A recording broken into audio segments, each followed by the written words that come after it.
Hello, my name is Liza, and today I'll be sharing with you how I get inspiration to create art and some tips for painting. People find inspiration in different ways, some by nature or with a clear vision of what you want to make. I find the easiest way to learn art is to imitate or recreate it. I do this by using an app called Pinterest. Pinterest is a social media platform and visual discovery engine that allows users to share and discover ideas through image and videos. It is available on Android, iOS, and also through a web search. I'm going to show you how to roughly navigate the app. When you first open the app, there are 5 buttons on the bottom of the screen. The first one, which is the home page, shows you pictures and videos catered to your interest. And at the very top of the home page, you can see titles of your boards. On this app, you can create a storyboard or something similar like that. We're going to click the search bar, and here's where you're going to put key things you want for your art. Since I'm going to be painting, I'm going to put specific colors, genres, and styles that I'm interested in. So if you're looking for something specific, you might want to say something like blue sky with a mountain, and you can search that up and that will pop up here. And you can always make it beginner friendly by adding simple, that's a keyword you can use, or easy art. That in, you'll be able to find thousands of pins to scroll through for inspiration.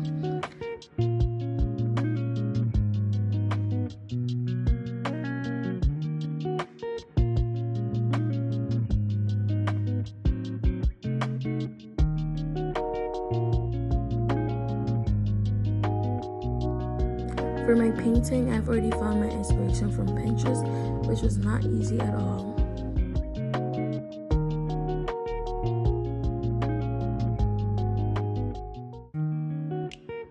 As you can see here, I already found my inspiration, so I will attach it throughout the video.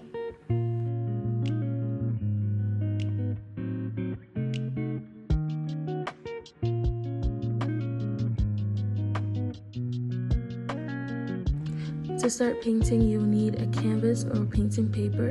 I suggest using a canvas because it's easy to clean up mistakes and avoid paper shedding. It also lasts longer, so you can keep it as a keepsake. You can find these online on Amazon and in person at Walmart, Staples, or a local art supply store. For paint brushes, I would suggest the Royals and Langnickel brushes because it worked really well for me and it's relatively cheap. It comes with 25 pieces of fine art brushes in different sizes and comes with a scalpel.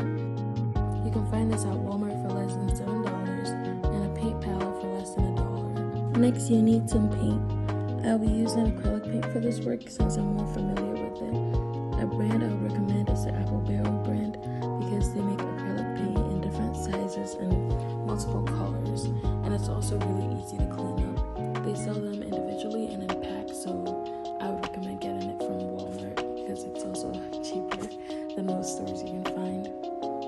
Lastly, a cup of water or 2 to wash your brushes. And since I have my reference photo, I will now start painting. Before you start painting, you want to learn a little about color theory. It is important to learn about the color wheel and color harmony because it can show you how you can use colors and how to mix them. A helpful video to look at is Color Theory for Noobs by Flow Studio on YouTube. It explains different aspects of color and color mixing. I suggest using a wet fluffy brush for mixing because it makes the paint smoother. Taking small beads of paint at a time can avoid textured work unless that's what you're going for. When painting a background, I suggest using a big flat brush because it covers more space at a time and you can avoid noticeable mistakes. I also suggest going in one motion to paint your background because it looks neater. Before moving to a different part of your painting, it is important to allow the paint to dry beforehand. Otherwise, it will end up mixing with other colors on the canvas and look something like this.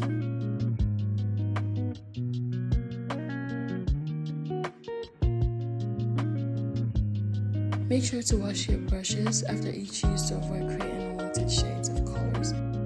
If you want to make fine lines with your art brushes, I suggest gluing them together with either super glue or nail glue. You can also use a gel nail glue to cure it so that it's actually stays that if something isn't working out for you, I think it's better to just go with the flow, because not everything is perfect, and when it all ties together, it will look way better. If you make a mistake and you'd like to change it, here is how you can do that. You want to start with a damp, clean brush and rotate your brush along the parts that you want to erase. The color won't fully come off, but the thickness of the paint will be gone. Next, move on to a dry brush and repeat the same process again. Do this multiple times with the damp and the dry brush, and you should have a clean canvas to work with. I don't think this would work for old art that has already been cured or painted, but this works on like a painting you're currently like working on. So even if you dry it after each step, it should still work.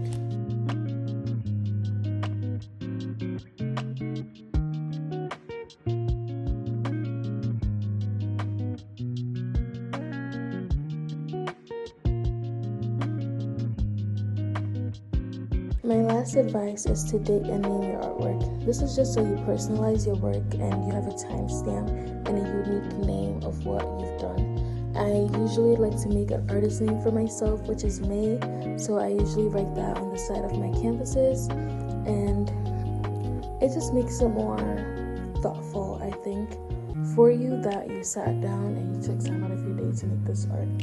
You can do this using a pencil, pen, or paint, but I usually use paint because then it's more plastered on there. I also use my glued brushes for this because it gives me more precise lines. And don't forget to wash your brushes after painting to avoid the bristles falling out and to prolong the shelf life of your brushes.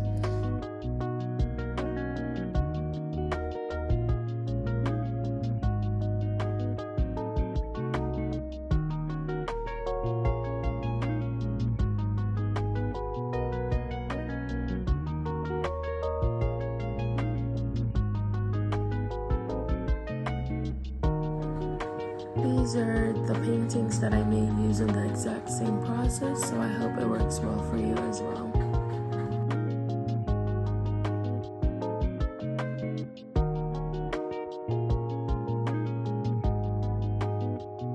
Thank you for watching, and I hope you've learned something new.